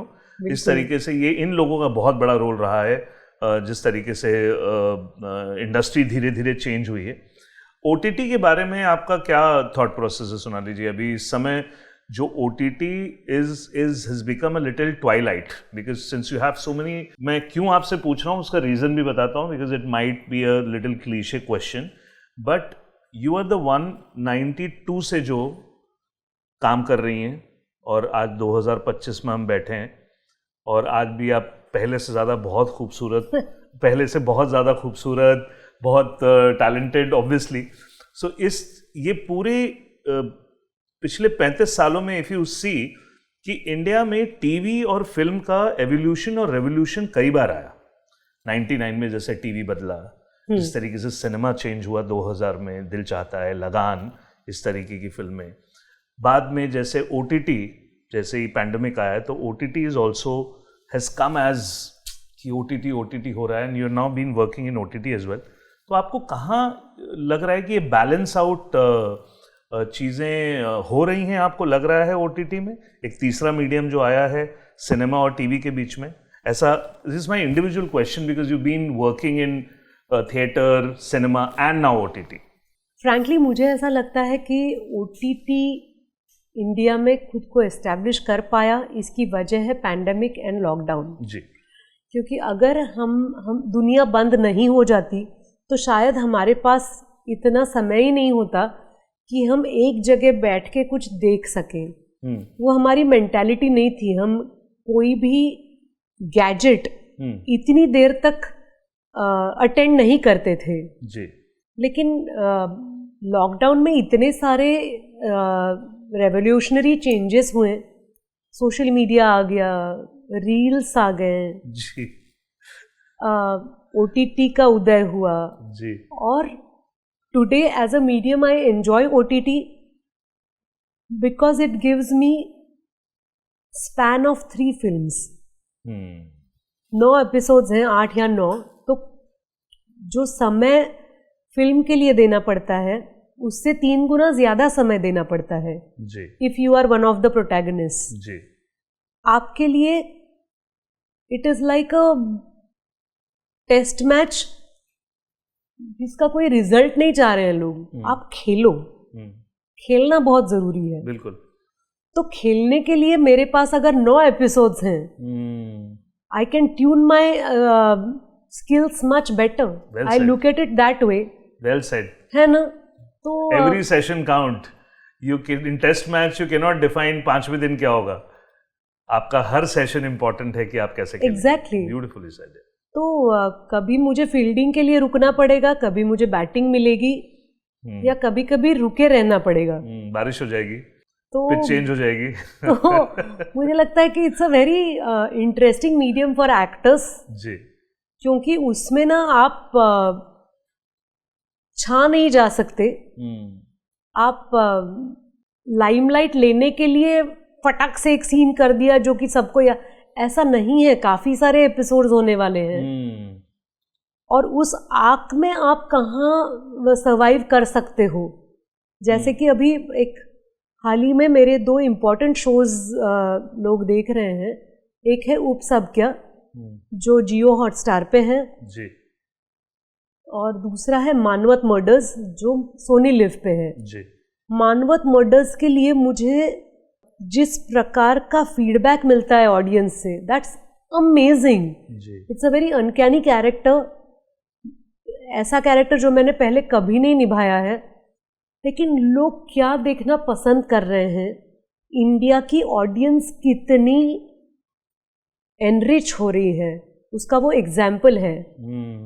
एक जमाना होता था जब आप अच्छे कपड़े पहन के, अच्छा मेकअप पहन के जाते थे तो लोगों को बहुत अच्छा लगता था कि अरे शी इज सोनाली, हाँ शी इज अ हीरोइन। अब वो बात नहीं है। Because of where we are, positioning of India, everybody is a hero and heroine. Right. We all look good. We all know how to dress up. We all know what not to wear. किस प्रकार का makeup करना चाहिए। अगर makeup करना भी नहीं है, मुझे कुर्ते वाला लुक का कैरी करना है, तो we are confident about it. Right. Quickly किसी को इम्प्रेस नहीं कर सकते हैं हम लोग जी। आज लोग वर्ल्ड सिनेमा देख रहे हैं, वर्ल्ड कंटेंट देख रहे हैं, तो उनको ये कहने के लिए आपको काम करना है कि तुम्हारा काम अच्छा था जी। ये अगर मेरी ऑडियंस मुझे कहने वाली, मेरे नेबर्स मुझे कहने वाले हैं, तो मेरे काम में कितना क्लास होना चाहिए। जी जी। क्योंकि वो मुझे इस एम्पैथी के साथ नहीं देखने वाले हैं कि अरे सोनाली जो पूना में रहती थी, एक मिडिल क्लास फैमिली से है, वो सोनाली देखते हैं आज उपसब में मैं क्या करती है। वो कैजुअली देखने वाले हैं। They take you for granted that you are a performer and you better be good. Correct. So to earn that compliment, the kind of finesse you need to have in your craft and your prep is what counts. Exactly. कहते हैं ना, आपने cricket की बात लगाई तो form is temporary, class is permanent. That is the whole thing. आपने OTT में मुंबई डायरीज जैसा शो 26/11 जो कि अलग पर्सपेक्टिव लेके आता है। मेरा दोस्त Mohit Raina was also there and वो हो चाहे भी धारावी बैंक हो, जहाँ पे एक्चुअली बचपन में जो आप सोचती थी ब्यूरोक्रेट चीफ मिनिस्टर, वो आपने प्ले किया। सो ये जो पूरी की पूरी OTT जो this is my perspective, this is my personal perspective कि we should be talking more about content now, because now content driven चीज़ें सिर्फ बातों में ज़्यादा रह गई हैं, मेरे को ऐसा लगता है as a livid film maker. एक जो बहुत अच्छी चीज़ है, बिकॉज फिल्मों में काफ़ी दिनों का गैप होता है, OTT आने से ये हो रहा है कि सोनाली जी को अब लगातार हम देख पा रहे हैं, लगातार। Yes. चाहे वो चंदू चैंपियन फिल्म हो, चाहे वो लव सितारा हो, चाहे वो बाकी की चीज़ें भी हों। सो और कौन कौन से आने वाले प्रोजेक्ट हैं वो ज़रा आप मुझे बताएं, ताकि हम ईगरली वेट करें। एंड थिएटर में और कुछ आगे चल रहा है तो वो भी हमें बताइए, because I want to see you again on theatre में वापस से देखना चाहते हैं। अगर कुछ आ रहा है तो मुझे बताइए। डेफिनेटली। मुझे लगता है कि वेब सीरीज और फिल्मों के बारे में तो पब्लिसिटी एंड मार्केटिंग होती रहती है, तो है अलग अलग भाषाओं में 3-4 फिल्में हैं जी, 2 या 3 वेब शोज हैं जी। लेकिन नाटक के बारे में ज़रूर कहना चाहूँगी। There is a play called White Lily and Night Rider, जिसमें मैं मेन रोल करती हूँ और वो मैंने प्रोड्यूस भी किया है। एक मैंने NCPA के साथ बहुत अच्छा नाटक किया था, द मिरर क्रैक्ड, जिसके लिए UK से डायरेक्टर और टेक्निकल टीम आए थे। Unfortunately that play happened just before the pandemic, लेकिन वो उसके लिए हमने 3 महीने रिहर्सल की थी वगैरह। बट अभी I am very excited about something that I am doing and very passionate about it. I had done a play called Sakharam binder, जिसकी रिकॉर्डिंग YouTube पे है। उसमें मैंने लक्ष्मी का किरदार निभाया था। और मराठी में हाल ही में एक नाटक हो रहा है जिसका नाम है mad Sakharam. Okay, it's a satire on original Sakharam Binder, but the new play is written by Pula Deshpande. अच्छा, वो मैंने प्रोड्यूस किया है। The director is Mangesh Satpute. I don't act in that play, but I am a producer of that play. तो I want that play. We just completed 50 shows, जहां हमारे cultural minister Ashish Shelar ji आए थे, सचिन पिलगांवकर जी आए थे, सही Paranjpe ma'am was there, and many other friends, Sumit Raghavan and many others. But it's a kick, you know, that this play, because we always talk about what kind of citizen, what kind of audience I should be, कि सब कुछ गुडी गुडी होना चाहिए, ये संस्कृति रक्षण होना चाहिए हमारा। हमारे नाटक में एक बहुत अच्छा लाइन है, हम कैसे हैं फर्क नहीं पड़ता, हम कैसे दिखते हैं या दिखाते हैं वो ज्यादा मायने रखता है। It is such a thought provoking play. तो उसके शोज हम कर रहे हैं और it gives me a high as a producer कि मेरी लाइफस्टाइल बहुत सिंपल है। जो भी पैसे मैं कमाती हूँ, I didn't mention my husband as much, लेकिन जितने सारे दोस्त हैं उनमें से बहुत सच्चा और अच्छा दोस्त है मेरा हस्बैंड नचिकेत। बहुत अच्छा रीडर है और क्लासिकल म्यूजिक लवर है, अच्छा ऑडियंस है। हमारी बेटी भी, मुझे लगता है कि उसका वो जो अपने आप को कल्टीवेट कर रही है, क्योंकि हमेशा लगता है कि पेरेंट्स क्रेडिट बहुत ज़्यादा लेते हैं कि मैं मेरी बेटी को कैसे बना रही हूँ, ऐसे कुछ कोई नहीं बना सकता। उसकी क्षमता होनी चाहिए अपने आप को कल्टीवेट करने की। तो वो बहुत प्यारी है और मुझे लगता है कि लाइफ के ऐसे मोड़ पे हूँ कि आई डोंट फियर एनीथिंग। मेरा ऐसा है कि ब्रिंग इट ऑन, क्या क्या चैलेंजेस है, कौन से अच्छे अच्छे रोल्स हैं जी। और ये सुन के मुझे बहुत अच्छा लगा विनीत, जो आपने बताया कि दिल्ली में कहीं कोई सोनाली नाम के किसी एक्ट्रेस के बारे में बात कर रहे थे नाटक के ग्रुप में जी। तो मैंने ये कभी सोचा ही नहीं था, मैंने कभी अपने आप को इतना वेटेज नहीं दिया है, या हमारी लैंग्वेज में अगर हम बोले तो मैं कभी फुटेज नहीं लेती हूँ जी। मैं अब मतलब इंटरव्यू है, आपने सम्मान के साथ बुलाया है, इसलिए आके मैं मेरे बारे में बात कर रही हूँ। नहीं तो किसी भी पार्टी में जाके या कहीं पे भी मैं अपने बारे में नहीं बात कर सकती, लेकिन वो बात हो रही थी, इसने मुझे मेरा बहुत हौसला बढ़ाया है। Thank you so much for sharing that जी। फुटेज लेने में और माइलेज मिलने में फ़र्क है। सो आपके काम ने आपको माइलेज दिया है सोनाली जी। आई मीन हम लोग तो बात कर रहे थे क्योंकि आपका बहुत यंग एज में, जैसे हम देखें सचिन तेंदुलकर 17 साल की उम्र में आके उन्होंने पूरे देश का 24 साल तक उन्होंने निभाया, किया था। विराट कोहली आए और उन्होंने किया देश के लिए। सो कहीं ना कहीं आर्टिस्टिक जो चीज़ें हैं वो कहीं ना कहीं दूसरे आर्टिस्ट लोगों को ना प्रेरित करती हैं। और उस यंग एज में जो आप कर रहे थे वो बात तो वो हो रही थी, वो चाहे बनारस हो, चाहे वो दिल्ली हो, चाहे वो मेरठ हो, चाहे वो इंदौर हो, हर जगह सोनाली जी तत्पर थी, अपने काम कर रही थी। दो मेरे लोग हैं जिनके बारे में अगर मैं बात नहीं करूँगा और आपसे नहीं जानूंगा तो वो थोड़ा सा गलत होगा एज अ फैन मोमेंट मेरे लिए। एक श्याम बाबू के साथ आपने काम किया और वो जो फिल्म थी, क्योंकि वो अपने आप में इतने बड़े इंसाइक्लोपीडिया थे, आपका उनके साथ वो काम करने का प्रोसेस कैसा रहा और श्याम बाबू से क्या सीख मिली आपको? बिकॉज जो भी उनके साथ थोड़े देर भी बैठा है उनको कुछ ना कुछ तो मिला है, भगवान ने दिया है उनके थ्रू। सो आपका क्या उनके साथ एक्सपीरियंस रहा? और वो साझा करेंगे तो मतलब एक ट्रिब्यूट होगा श्याम बाबू के लिए, because he is not there any more in our life. So मैं वो जानना चाहता हूँ आपसे, क्योंकि आपने उनके साथ काम किया है। मैंने श्याम बाबू के साथ काम किया। जिंदगी का पहला फोन काम मांगने के लिए मैंने श्याम बाबू को किया था जी। तो वो मैं आपको ज़रूर बताना चाहूँगी कि सेटअप ये है कि दुबे जी का बांद्रा ईस्ट कलानगर का घर, वहाँ बैठी है सोनाली फर्स्ट ईयर कॉलेज में। मेरे बड़े भैया संदीप मुझे विक्रोली से बाइक पे लेके आए थे, हम दोनों वहाँ बैठे हैं। दुबे जी का फ़ोन था, फ्लोर पे बैठे थे हम सब लोग, तो दुबे जी ने बोला करो फ़ोन शाम के ऑफिस में, मैंने वहाँ बोल के रखा है। तो मैं इतनी डर गई, मेरे घर पे फ़ोन नहीं था। अच्छा। अब फ़ोन उठाऊं, वो डायल करूं और सीधे श्याम बाबू से बात करूं, तो मैंने कहा ये तो मुझसे नहीं होगा। तो मैंने ना बहुत खराब एक्टिंग की फ़ोन करने की कि मैंने कुछ ऐसे नंबर, हाथ कांप रहे थे और मैंने कहा वो कोई नहीं उठा रहा है। तो दुबे जी ने बोला अच्छा ऐसा तो कभी होता नहीं है शाम के ऑफिस में।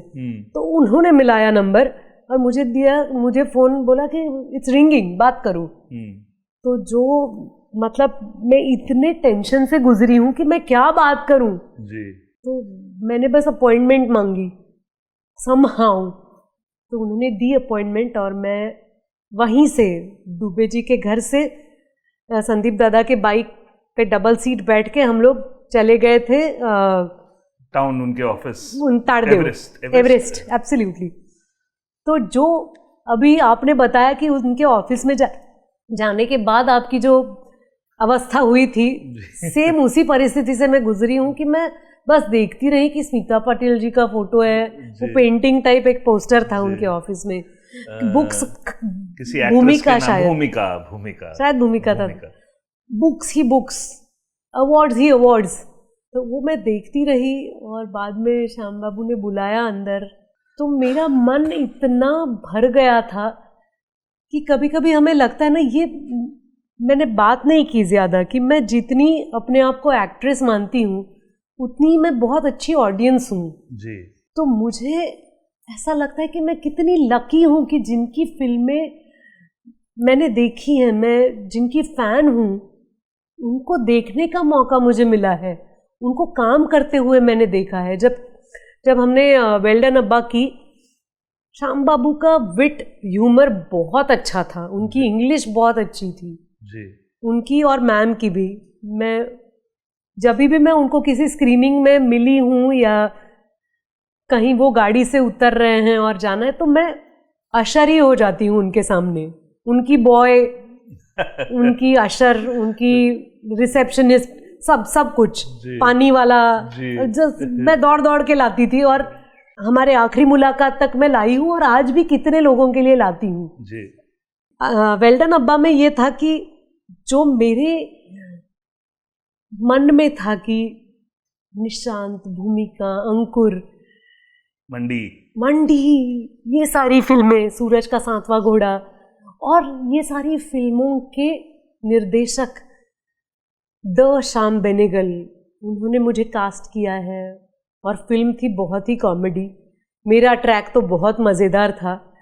तो जो मेरे मन में जो इमले थे, इमारतें थी, वो धड़ाधड़ गिर गई क्योंकि मैं हंस हंस के पागल हो रही थी। मैं खुद, रवि किशन, मैं, बमन ईरानी और रजित कपूर, हम चारों थे सेट पे और श्याम बाबू जो जोक्स क्रैक कर रहे थे, जो टिप्पणी दे रहे थे जी, वो बहुत ही मज़ेदार थी। लेकिन एक बात मैंने देखी कि उनका जो पेपर वर्क और ग्राउंड वर्क था वो इतना सही था। उनको जो मेरा लुक चाहिए था वो उन्होंने डिज़ाइन किया था, उनकी बेटी ने डिज़ाइन किया था। जी, इतना what a joy working with him, क्योंकि प्लान्ड थी चीज़ें। ऐसा नहीं था कि अरे पता नहीं आज का सीन ख़त्म ही नहीं हुआ, परसों करेंगे। जी, बिल्कुल नहीं। जी, काम के टाइम काम, काम ख़त्म होने के बाद आप रिलैक्स करो, बातें करो, एंजॉय करो, लेकिन काम अच्छा होना चाहिए। जी। बहुत मज़ा आया था उनके साथ काम करने में। बहुत मज़ा आया हमें भी Sonali ji, thank you very much for coming here. और अब आपसे मुलाकातें तो मैं करता रहूँगा, because I have few things that I need to discuss with you later on. Lovely. थोड़ा सा आपके चैरिटी वर्क भी आप करते रहते हैं, बिकॉज सोसाइटी को लेके भी यू आर एज अवेयर जैसा कि होना चाहिए आर्टिस्ट को। तो आपके वहाँ उस फ्रंट पे क्या क्या चीज़ें चल रही हैं, थोड़ा वो हमें बता दीजिए। मुझे लगता है कि चैरिटी को मैं मानती नहीं हूँ, लेकिन मुझे पैसे कमाने थे क्योंकि मुझे नाटक करना था। अच्छा। मुझे किसी से पैसे नहीं मांगने थे। जी। और सारे दोस्तों ने नाटक करना चाहिए ऐसा मुझे लगता था। तो इसलिए मुझे उनको ये दिलासा देना था कि कोई बात नहीं, मैं हूँ, जी, आपको जो चाहिए आप करो। जी, तो मुझे आई ऑलवेज फील दैट हमारी हर एक की कमिटमेंट होती है। हम किसी भी प्रकार से दूसरों की मदद करना चाहते हैं। कुछ लोग उसके बारे में बोलते हैं, कुछ नहीं बोलते हैं। मुझे बहुत अच्छा लगता है किसी को मदद करना। जी, वो मुझे मतलब मुझे हाई मिलता है उससे। जी। तो इस चाह से आगे कुछ ऐसी एरियाज़ हैं जिसके लिए मैं काम करती आई हूँ। वो है विमेन एम्पावरमेंट, अंधश्रद्धा निर्मूलन। जी, क्योंकि श्रद्धा तो होनी ही चाहिए। मैं भगवान पे विश्वास करती हूँ। जी, हमारा ये व्यक्तिगत चॉइस है हमें किस धर्म में, किस भगवान में विश्वास रखना है। लेकिन जहाँ पे एक्सप्लॉइटेशन होती है, हमारे यहाँ बच्चों को मारा जाता है, जी, औरतों का एक्सप्लॉइटेशन होता है, सेक्सुअल हरासमेंट होती है, जी, मॉनिटरी एक्सप्लॉइटेशन होता है, वो मुझे गलत लगता है। और उसके लिए मैंने नरेंद्र दाभोलकर सर के साथ काफ़ी साल काम किया, 21 साल काम किया। और उनके असैसिनेशन के बाद भी मैं ये कह नहीं सकती कि उनके जाने के बाद, क्योंकि वो जाने के लिए तैयार नहीं थे, हमने उनका असैसिनेशन किया है। तो मैं उसके लिए काम करती हूँ।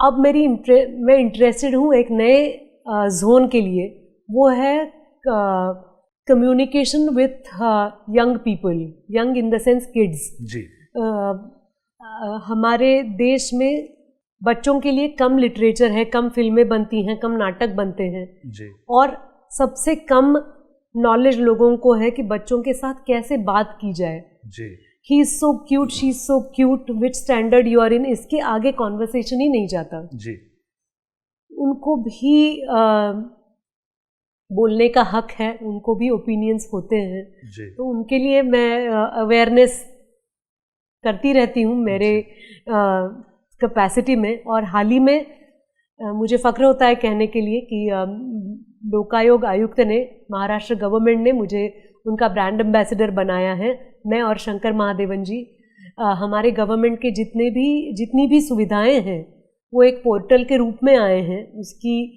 ज़्यादा से ज़्यादा लोगों तक इंफॉर्मेशन पहुंचाना हमारा काम रहेगा। जी। तो अच्छा लग रहा है कि एक फॉर्मल वे से मैं काम कर पाऊंगी, जिसे मैं सोशल वर्क नहीं कह सकती। बिल्कुल बिल्कुल। और सोनाली जी, इतनी डाइवर्सिटी और इतनी कंसिस्टेंसी के साथ जो भी आपने अभी तक सभी को एंटरटेन किया है, हम भगवान से प्रार्थना करते हैं कि आप ऐसे ही हंसते रहें, ऐसे ही सबको खुशी देते रहें, और सारी बातें आपके बारे में दिल्ली, इंदौर, नागपुर, हर जगह होती रहें। धन्यवाद, आपका बहुत बहुत धन्यवाद सूत्रधार में आने के लिए। It is a pleasure talking with you, amazingly. Thank you so much, मुझे बहुत अच्छा लगा। God bless you with lot of good chai जो आपने हमें पिलाई। Thank you Sonali ji, thank you very much. नमस्कार, मैं हूं सोनाली कुलकर्णी। आज मैं विनीत के साथ थी सूत्रधार में। मुझे बहुत मज़ा आया क्योंकि विनीत मेरे करियर के बारे में शायद मुझसे भी ज़्यादा जानते हैं। बहुत अच्छा लगा, काफ़ी सारे प्रोजेक्ट्स के बारे में और दोस्तों के बारे में, फिल्म इंडस्ट्री के बहुत सारे दिग्गज लोगों के बारे में हमने बात की। मुझे बहुत मज़ा आया। मैं सूत्रधार के सारे एपिसोड्स देखने वाली हूँ, आप भी ज़रूर देखिए। तो दोस्तों, इसके साथ खत्म होता है एक और दिल से किया गया सफर सूत्रधार विद विनीत राय में। सोनाली कुलकर्णी जी के साथ बात करके एक बात तो साफ है कि असली प्रतिभा चमक में नहीं, गहराई में होती है। अगर आपको ये एपिसोड पसंद आया हो तो ज़रूर शेयर करें और याद रखें, हर वजह के पीछे एक कहानी होती है और हर कहानी के पीछे एक सूत्रधार। मैं विनीत राय एक और कहानी लेके मिलता हूं अगले एपिसोड में। तब तक के लिए धन्यवाद।